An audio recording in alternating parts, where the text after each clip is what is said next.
اعوذ باللہ من الشیطان الرجیم بسم اللہ الرحمن الرحیم السلام علیکم ورحمۃ اللہ وبرکاتہ۔ سیکنڈ ایئر کے طلباء و طالبات کو اردو کی آن لائن کلاس میں خوش آمدید۔ اس امید کے ساتھ کہ بہترین صحت کے ساتھ ہوں گے۔ آج اردو آن لائن کلاس میں تیسرا لیکچر ہے۔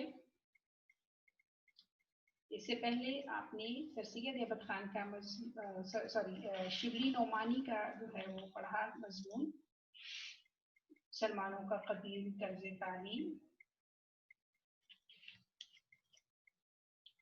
اور آج ہم نیا سبق شروع کریں گے جو آپ کی کتاب کے پیج نمبر 10 پہ جو ہے وہ موجود ہے۔ یہ ایک خاکہ ہے مہدی آفادی کا سقراط۔ پہلے ہم مہدی آفادی کا تعارف پڑھ لیتے ہیں۔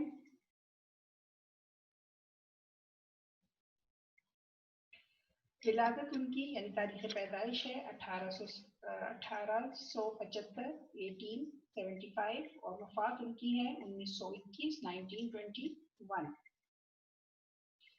مہدی آفادی کا اصل نام مہدی حسن تھا۔ وہ گورکھپور کے ایک شریف اور معزز گھرانے میں پیدا ہوئے۔ والد کا نام حاجی علی حسن تھا۔ مہدی آفادی کی ابتدائی تعلیم گھر پر ہوئی، چنانچہ گھر میں پر ہی عربی، فارسی اور اردو کی اچھی خاصی استعداد فہم پہنچائی۔ پھر ایک انگریزی اسکول میں داخل ہوئے۔ کچھ مدت علی گڑھ میں بھی زیر تعلیم رہے۔ انہوں نے عملی زندگی کا آغاز نائب تحصیلدار سے کیا۔ مہدی آفادی ایک نفیس انسان تھے۔ ان کا ادبی ذوق بھی نہایت پاکیزہ تھا۔ وہ اپنے زمانے کے عظیم اہل قلم اور ادیبوں سے ان کے ذاتی مراسم تھے، یعنی ذاتی طور پر جو ہے وہ جانتے تھے، جان پہچان تھی ان کے ساتھ، جن میں سر سید حالی شبلی، سید سلیمان ندوی اور عبد الماجد دریابادی وغیرہ شامل ہیں۔ مہدی آفادی کا انتقال 46 برس کی عمر میں ہوا۔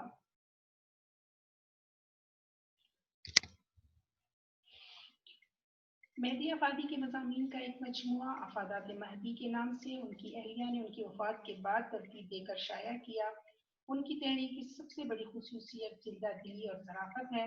ان کی تحریر شگفتہ اور رواں ہے۔ انہوں نے خشک اور سنجیدہ مضامین کو بھی اپنی طبی شگفتگی سے دلچسپ اور جاذب نظر بنایا۔ انہوں نے اپنے دلکش اسلوب بیان اور جمالیاتی نقطہ نظر کی بدولت مقبولیت حاصل کی۔ اردو ادب میں انہیں رومانی تحریک کے محرکین میں شمار کیا جاتا ہے۔ ان کی تصانیف جو ہے وہ افادات مہدی کے نام سے شائع ہوئی ہیں، جیسے آپ نے بھی پڑھا کہ ان کی وفات کے بعد ان کی اہلیہ نے یعنی ان کی بیوی نے جو ہے ان کو ترتیب دیا اور شائع کرنے کے لیے دے دیا تھا۔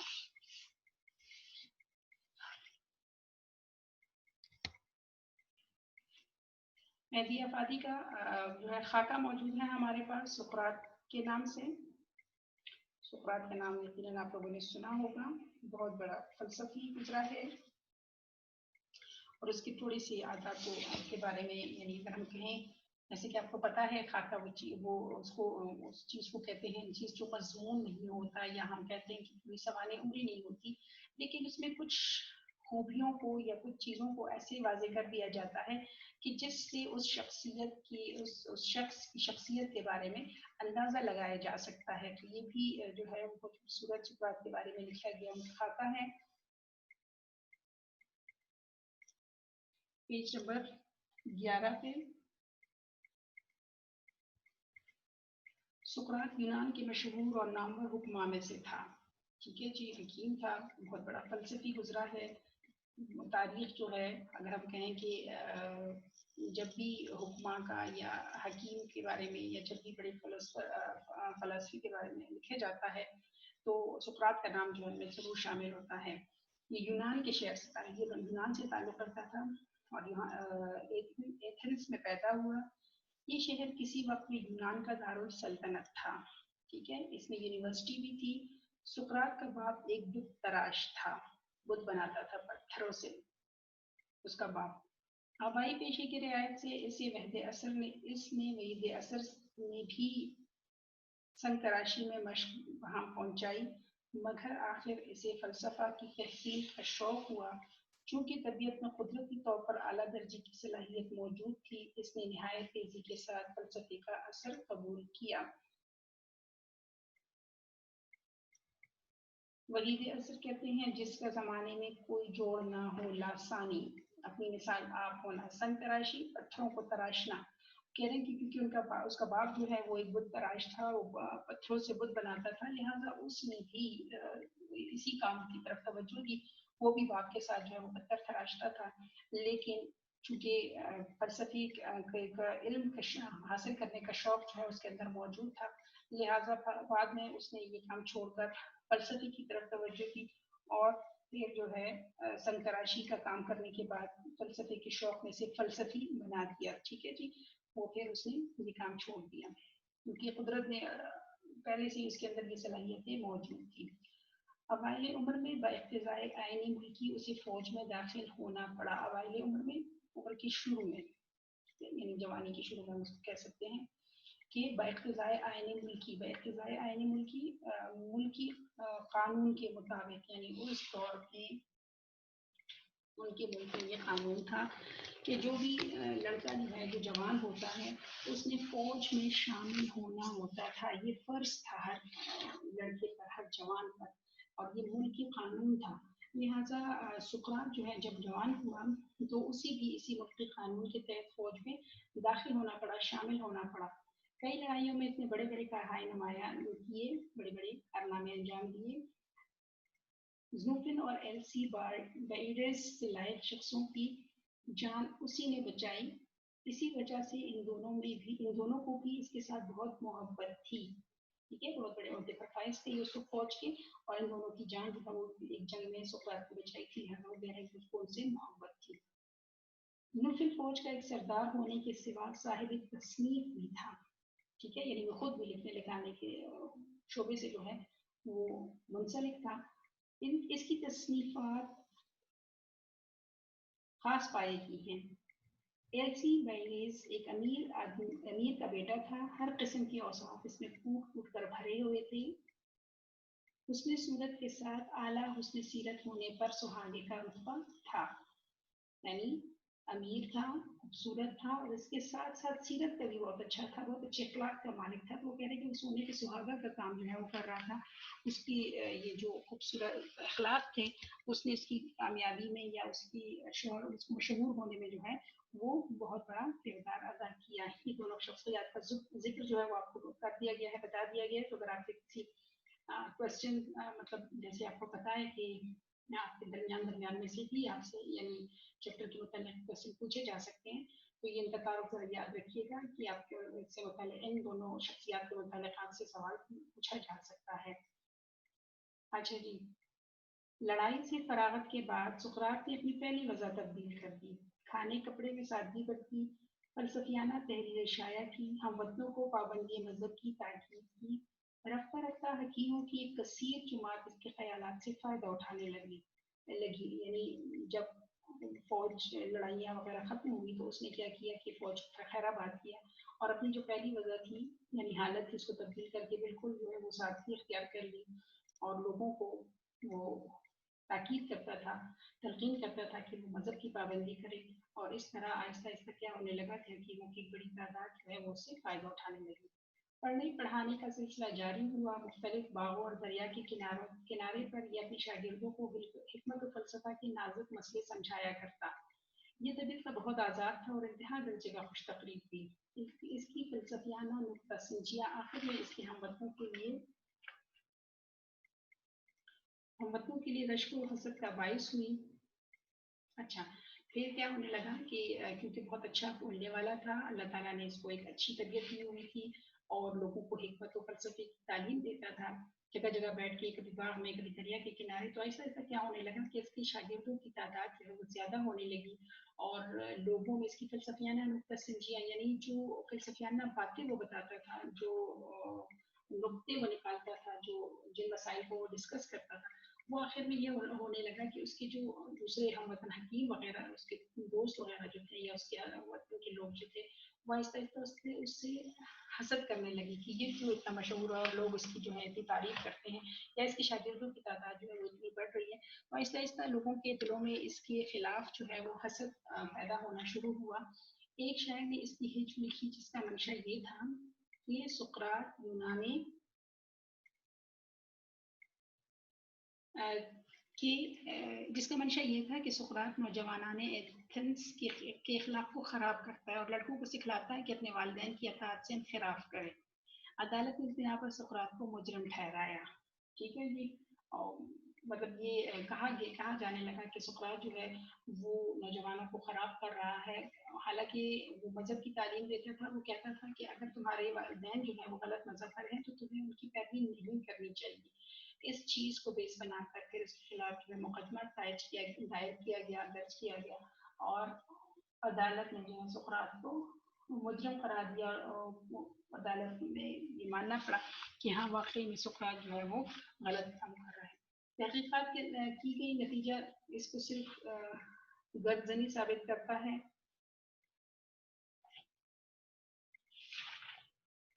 अच्छा, तहकीकात की गई नतीजे इसको सिर्फ गर्दन जदनी साबित करता है। ये हिरासत में ले लिया गया, इसके अहबाब ने रिहाई की बेहतरीन सूरत में निकाली। खुद दारोगा जेल इसके भाग जाने पर राजी हुआ मगर सुकरात को जिस वक्त इस इरादे की खबर दी गई इसने इख्तिलाफ किया और नहायत इस्तिक़लाल से ये बात की कि मैं मौत से भागना नहीं चाहता। जेल में इसे जहर का प्याला दिया गया। इसने बेतकल्लुफ अपने होंठों से लगाया और अपनी जान दे दी। ठीक है जी। सुकरात का जहर का प्याला पीना जो है ये भी एक अलामत है कि किस तरह उसने बहादुरी से जहर का प्याला पिया और किसी से माफी नहीं मांगी। किसी मतलब उसको था कि मैंने गलत काम किया ही नहीं है। वो अपने जो ख्यालात थे या उसका जो अपना मनसब था मतलब जो अपनी सोच थी उस पर आखिरी टाइम तक कायम रहा। और अगरचे कोशिश लोगों की ये थी कि पता था क्योंकि उसके शागिर्दों की तादाद जो है वो बहुत ज़्यादा थी और लोग ये चाहते थे कि उसको जो है रिहाई मिल जाए। लोगों को पता था कि वे बेगुनाह है। लेकिन खुद सुकरात जो है वो जेल से भागना नहीं चाहता था और उसने कहा था कि मैं मौत से भागना नहीं चाहता बल्कि उसने बड़ी बहादुरी से मौत को गले लगा लिया था। और ये भी जो है ये सुकरात के जहर का प्याला जो है हम कह सकते हैं कि तारीख में एक बहुत बड़ा जैसे अलामत बन गई थी। ठीक है जी। सुकरात के खून नाहक से अहले एथेंस को बाद में सख्त पशेमानी हुई और इसके दुश्मनों को नहायत जिल्लत के साथ अपनी नालायकी के खुमियाजे खींचने पड़ेगी क्योंकि सुकरात जो है वो तो हक पर था। वो तो सही बातें कर रहा था। वो लोगों को अच्छी बातों की तालीम देता था। तो बाद में दुश्मनों को अंदाजा हुआ कि वाकई में हमने तो बहुत बड़ा जो है वो गुनाह कर दिया है और अपनी नालायकी से जो है इतनी बड़ी शख्सियत को हमने मार डाला है। इतना बड़ा फलसफी जो है वो हमारे दरमियान से चला गया है। तो बाद में उन्हें एहसास हुआ तब उनको अपनी नालायकी का। लेकिन सुकरात जो है वो उसकी मतलब जो उसका फलसफा था वो उसके साथ ही रोसत हो चुका था। सुकरात की सवाने उमरी जुनूफन और अफलातून अफलातून नामी इसके शागिर्दों ने लिखी। ठीक है, यानी उनके मरने के बाद उनके बारे में जब लिखा गया तो उनके दो शागिर्द हैं जुनूफन और अफलातून। उन्होंने लिखा और बहुत खूबसूरत खूबसूरत तरीके से उन्होंने सवाने उमरी लिखी और लोगों को बताया कि वाकई में सुकरात जो है वो बहुत बड़ी शख्सियत थे। इन दोनों ने इसके अक़वाल की अलग-अलग तरतीब की है जो वाकई देखने के लायक है। यानी बहुत खूबसूरत तरीके से उन्होंने लोगों को सुकरात की शख्सियत से मुतारिफ करवाया और लोगों को बताया कि वो कितने बड़े फलसफी थे। सुकरात ने शादी भी की थी।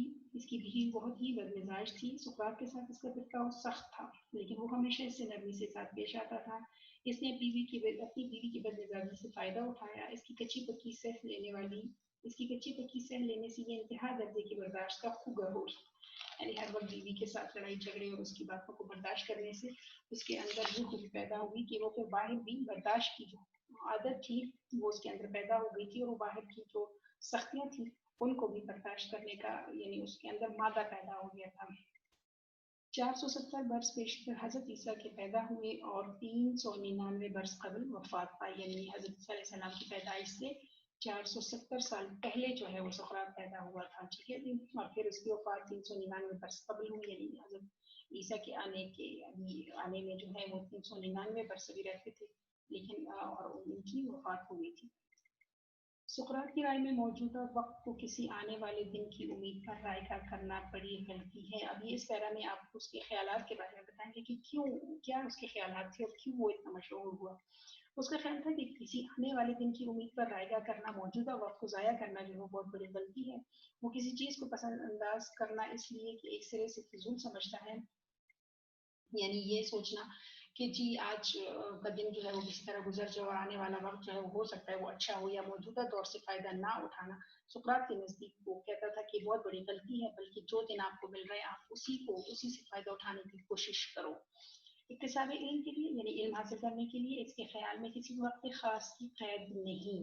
उम्र का हर हिस्सा इंसान की मालूमात को तरक्की दे सकता है। इसकी राय में तो तदबीनी ही एक ऐश है जो हर शख्स का इख्तियारी अमल है, यानी एक ऐश है कि आप किताबें पढ़ें। और वो कह रहे हैं कि ये हर शख्स का इख्तियारी अमल है, यानी जो शख्स इसको इख्तियार करना चाहे वो कर ले। अगर नहीं इख्तियार करना तो ज़रूरी नहीं है कि किताबें पढ़ के कुछ सीखा जाए, बल्कि उसका ये ख्याल था कि रोज़मर्रा के कामों से या रोज़मर्रा के मामलात से भी इंसान बहुत कुछ सीख सकता है। वो एक जाहिल को वाजिब और रहम समझता है, मगर इससे भी ज़्यादा इस शख्स की हमदर्दी करता है जिसका मुरब्बी कोई बदतहजीब और तारीख ख्याल का आदमी हो। अभी जो है वो कहते हैं सरपरस्त मेहरबान हो, ठीक है। यानी उसका ख्याल था कि जाहिल जो है उसके साथ रहम करना चाहिए, क्योंकि उसको पता नहीं होता, और इससे भी ज्यादा वो हमदर्दी उस शख्स के साथ करता था कि जिस पर कोई ऐसा शख्स आका हो जो खुद बहुत बदमिजाज हो, बदतहजीब हो, और उसका बहुत तारीख ख्याल आदमी हो। वो कहता है आली ज़र्फ़ की पहचान ये है कि दुश्मन के साथ भी मुअज़्ज़ज़ बर्ताव हो। ज़्यादा से ज़्यादा कोशिशें इसकी यहीं तक महदूद हों कि दुश्मन को तकलीफ देने से महफूज रह सके, ठीक है। उसका ये ख्याल था कि दुश्मनों से भी अच्छा सलूक करना चाहिए और कोशिश करनी चाहिए कि दुश्मन को भी तकलीफ ना पहुंचे। ग़ीबत करने वालों या ऐसे लोगों को जिनको दूसरों की बुराई में दिलचस्पी होती है वो शरीफ नहीं समझता।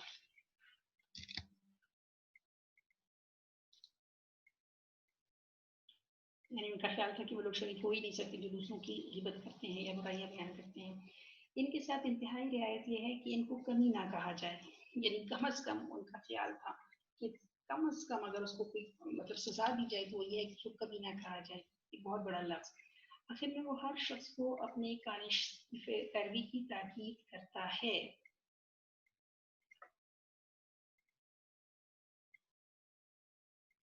कॉन्शियस ज़मीर, ज़िंदगी की आवाज़, यानी वो कहता है हर शख्स को कि हर शख्स को अपनी ज़मीर की पैरवी करनी चाहिए। अगर उसका ज़मीर उसको किसी बात के लिए मलामत करता है तो उसे छोड़ देना चाहिए। उसको जिस चीज़ में खुद खुशी महसूस होती है, जिस काम में उसका ज़मीर मुतमईन होता है, तो सुकरात का ये ख्याल था कि इंसान को वही काम करना चाहिए और उसी की पैरवी करनी चाहिए।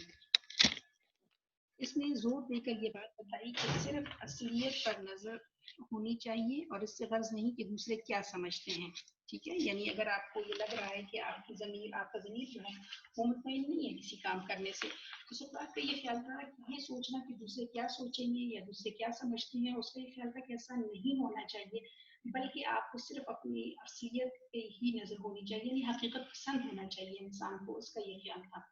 वो आम मकबूलियत की ख्वाहिश को इस तरह वो आम मकबूलियत की ख्वाहिश को एक तरह से जुनून समझता था।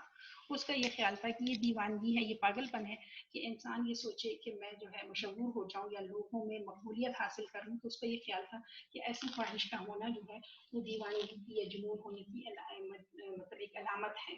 उसको ये बात पसंद नहीं था कि इंसान अपने आप को मशहूर करने के लिए अपनी ज़मीर की पैरवी करना छोड़ दे, या अपने जो जिस बात में वो खुशी महसूस करता है उसको छोड़ दे। एक मकाम पर इसने बहुत चुभती हुई बात लिखी, कहता है मैं नहीं समझता क्यों कर लोग अक्ल की मुखालफत को जायज़ करते हैं। किसी बात की सेहत पर इनको यकीन कामिल होता है, ताहम वो इस पर कारबंद नहीं होते। यानी क्यों जो है लोग अक्ल से काम नहीं लेते, वो काम जिसको वो सही समझ रहे होते हैं, जिनको पता होता है कि वो काम ठीक है और उस पर यकीन भी उनको होता है, फिर भी वो इस बात को नहीं अपनाते। तो सुकरात कहता है कि मुझे समझ नहीं आती कि लोग ऐसा क्यों करते हैं, यानी लोग उस बात से इख्तिलाफ क्यों करते हैं जिसकी सेहत जिसकी पे उनको कामिल यकीन होता है कि ये बात ठीक है। यानी वो अक्ल, वो सोच समझता था कि इंसान को अक्ल से काम लेना चाहिए, बजाय इसके कि दूसरों को देखे, बजाय इसके दूसरे के रवैये जो है उसको मुतासिर करे। सुकरात का ये ख्याल था कि इंसानों को या लोगों को जो है अपनी अक्ल से काम करना चाहिए। इसलिए वो यहाँ पे कह रहे हैं कि मैं नहीं समझता कि लोग ऐसा क्यों करते हैं कि वो अक्ल के खिलाफ चले जाते हैं। शायद कोई खारजी असल वजह मज़ाहमत हो, मगर मैं समझता हूँ कि इसका इरादा ही, इनके इरादा ही का ये नुक्स है। मुझे आज तक कोई बात ऐसी ना मिली जिसकी सच्चाई का यकीन हो और ना कर गुजरा हूँ। यानी जब मैं हमेशा ये वो काम करता हूँ जिसका मुझे यकीन होता है कि वो सच्ची है, वो काम सच्चा है, तो मैं उसको कर गुजरता हूँ, बजाय इसके कि ये सोचूं कि लोग उसके बारे में क्या सोचेंगे। लोग कुछ ही समझा करें, मुझे इनकी मुखालफत की कतई परवाह नहीं, इसलिए मैं इनको दाखिली जमादात समझता हूँ। यानी मैं ये समझता हूँ कि ऐसे लोग जो हैं वो बेजान, ये चीज़ें जो हैं ये बेजान है कि लोग क्या सोचेंगे मेरे बारे में, या लोग जो हैं इस काम को मेरे करने के बाद लोगों का रवैया क्या होगा, लोगों का जो है वो, या मेरे साथ सलूक क्या होगा। बल्कि मैं वो कुछ कर गुजरता हूँ जिसे मेरी अक्ल तस्लीम करती है, जिसे मैं खुद सच समझता हूँ। ये सच की तलकीन अगर हम देखें, सच्चाई की तलकीन जो है वो करते हुए नजर आते थे। उनका ये ख्याल था कि लोगों को वो करना चाहिए जिसमें इसका ज़मीर खुश हो, और ज़मीर, ज़ाहिर बात है, ज़मीर की आवाज़ सुनना जो है उनके नज़दीक एक बहुत बड़ा खेल था, और अक्ल के ताबे होना चाहिए था उनके नज़दीक हर काम को, कि अगर आपकी अक्ल कह रही है कि ये सच है तो वो काम कर गुजरना चाहिए और लोगों के रवैये की परवाह नहीं करनी चाहिए। अफादाती मेहदी से जो है ये लिया गया है, मश्क इसकी देख लेते हैं। सुकरात के मुखालिफिन ने उन पर क्या इल्ज़ाम लगाए थे, पढ़ चुके हैं आप लोग, के सुकरात के मुखालिफिन ने उन पर इल्ज़ाम लगाया कि वो जो है नौजवान इंसिस को ख़राब कर रहा है और लोगों को तलकीन करता है कि अपने वालिदैन की अताअत ना करें। सुकरात के लिए क्या सज़ा तजवीज़ की गई। सुकरात की जब तहकीकात हुई, ये थोड़ा सा आप खुद भी इसको मतलब फिर आप बैकग्राउंड के साथ रखेंगे कि किस तरह उनके लिए सज़ा, उनके मुखालिफिन ने जो है उन पर मुकदमा दर्ज किया और उनके लिए सज़ा जो है मौत करार दी गई। सुकरात को फौज में क्यों भर्ती होना पड़ा, क्योंकि उस वक्त उस ज़माने का दस्तूर था, उनके मुल्क का कानून था कि हर नौजवान फौज में शामिल होगा, इसलिए सुकरात जो है वो भी फौज में दाखिल हो गया। सुकरात के शागिर्दों के नाम लिखिए, यहाँ पे जो दो शागिर्दों का जिक्र है इसमें, इसमें एक जो है वो ज़ुनोफन है और दूसरा अफलातून, जिन्होंने इनकी ज़बान उंगली लिखी थी बाद में। ठीक है जी। सुकरात की तालीमात का खुलासा अपने अल्फाज में लिखिए। अभी इससे पहले जो आपने पैरा एक दो पढ़े थे, आपको मैंने बताया ब्लू कलर के, उसमें वो उसकी तालीमात थी, इनको आपने अपने अल्फाज में लिखना है। सुकरात ने कितने बरस की उम्र पाई। सुकरात जो है 470 कबल मसीह में पैदा हुआ था और 399 कबल मसीह में इसने वफात पाई थी। तो अगर देखा जाए तो इस लिहाज से उसकी उम्र बनती है 71 साल, 71 ईयर जो है वो इसकी उम्र बनती है। फिर आपने जी सवाल नंबर 2 आपका है, खाली जगह पुर करनी है, आपने देख लीजिएगा इसमें कौन से मुनासिब अल्फाज जो हैं वो आते हैं, ये आपने खुद करना है, खुलासा है। फिर इसके अलावा आपके सवाल नंबर 4 जो है वो एराब लगाना है, आपने इनको पढ़ना है लफ्ज़ों को और इस पर जेर ज़बर पेश लगाना है। जमादात, ठीक है जी, पैरवी, रश व हसद, इस्तिक़लाल और ज़िल्लत, ये आपने ज़ेर ज़बर पेश लगाने हैं। इसके अलावा आपका सवाल नंबर 5 जो है वो है कि तहरीक पाकिस्तान की किसी रहनुमा की ज़िंदगी और खिदमत पर एक मुफस्सिल मज़मून लिखिए। इसमें तहरीक पाकिस्तान में हिस्सा लेने वाले बहुत से लोग जो हैं, बहुत से रहनुमा जो हैं, उनका जिक्र हमारे पास मौजूद है। आप किसी एक रहनुमा की ज़िंदगी के हालात बयान करें, एक अच्छा सा मज़मून उस पर लिखें, क्योंकि आपको पता है कि मज़मून जो है वो आपके पैटर्न में शामिल है। तो कायदे आज़म पे लिख सकती हैं, सर सैयद अहमद पे लिखा जा सकता है, आप सब लिख सकते हैं उसको, सर सैयद अहमद खान पे लिख सकते हैं, और बहुत से दूसरे, अगर आपको रहनुमाओं के अच्छे से हालात मतलब उन पे बहुत खूबसूरत अच्छा मुदल्लल जो है दलीलों के साथ एक अच्छा मजमून लिखा जा सकता है। अच्छा जी, इससे पहले चैप्टर में भी हमने रमूज़ व औक़ाफ़ शुरू किए थे, दो के बारे में आपने वहाँ पे पढ़ा था, राब्ता और तफसीलिया। आज उसी में जो है, जैसे आपको मैंने बताया था कि अब चैप्टर के आखिर में हमें कुछ ना कुछ ग्रामर का पोर्शन जो है वो शामिल किया जाएगा और हमने पढ़ना होगा। तो यहाँ पे है वावैन। वावैन, ये इन्वर्टेड कॉमर्स जो होते हैं, ये कॉमर्स जो होते हैं उनको वावैन कहते हैं।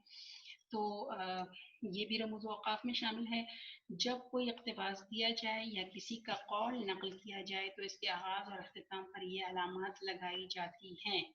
जैसे किसी ने क्या खूब कहा है और फिर उस बात को कॉमास के अंदर लिख दिया जाता है, वावैन के अंदर लिख दिया जाता है, शुरू में दो वावैन और आखिर में।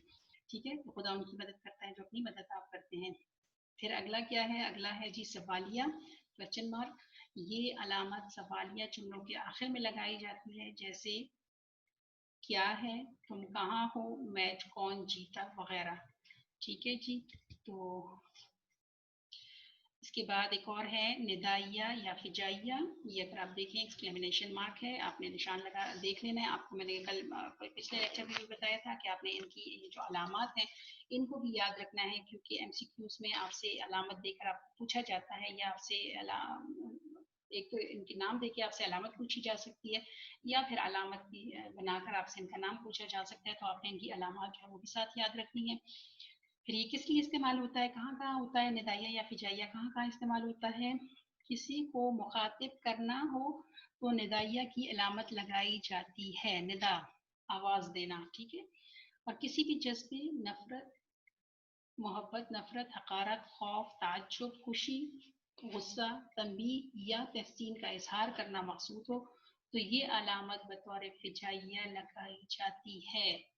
جیسے لڑکے نشان لگایا، ذرا ادھر آؤ، بلایا جا رہا ہے. ٹھیک ہے. خبردار، وہاں خطرہ ہے، تنبیہ کرنے کے لیے. شاباش، تم ضرور کامیاب ہوگے. اب اس میں فجائیہ کے طور پر استعمال ہوا ہے، یعنی اس کو خوشی کا اظہار، اس کو جو ہے تحسین کی جا رہی ہے، اس کو اپریشیٹ کیا جا رہا ہے. پھر جی افسوس نشان ہے فجائیہ کا، تم سے اتنا بھی نہ ہو سکا. یہ جو ہے یہاں پہ ہم دیکھ سکتے ہیں کہ افسوس کے معنوں میں آ رہا ہے. تو یہ فجائیہ یا ندائیہ جو ہے کہاں کہاں استعمال ہوتا ہے؟ جب کسی کو مخاطب کرنا ہو یا کسی جذبے کا اظہار کرنا مقصود ہو تو فجائیہ یا ندائیہ کا جو علامت ہے وہ استعمال ہوتی ہے. پھر جی آپ کا سوال ہے کہ درج بالا رموز و اوقاف کا استعمال کرتے ہوئے کم از کم 5 جملے لکھے. پریکٹس ضرور کیا کریں تاکہ اگر کسی جملے کے دوران آپ کا یہ علامات آپ کو استعمال کرنی پڑی تو آپ کو ان کا استعمال آتا ہو. ٹھیک ہے جی. یہ دیکھیں چیپٹر کے آخر میں جو ہے آپ کو سقراط کی تصویر جو ہے وہ بھی دی گئی ہے.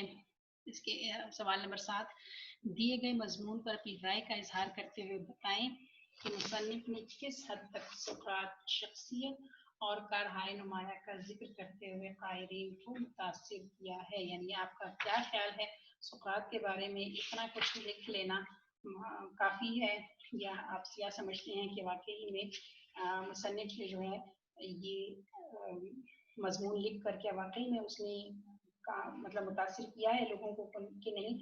تو اس کے بارے میں اپنے خیالات آپ نے لکھنے ہیں کہ آپ کو کیا لگتا ہے کہ واقعی میں یہ مضمون مختصر اگر ہے لیکن کیا اتنا جامع ہے یہ سقراط کی پوری زندگی کے بارے میں؟ ہم اس کو کہہ سکتے ہیں کہ ہاں جی یہ ٹھیک ہے.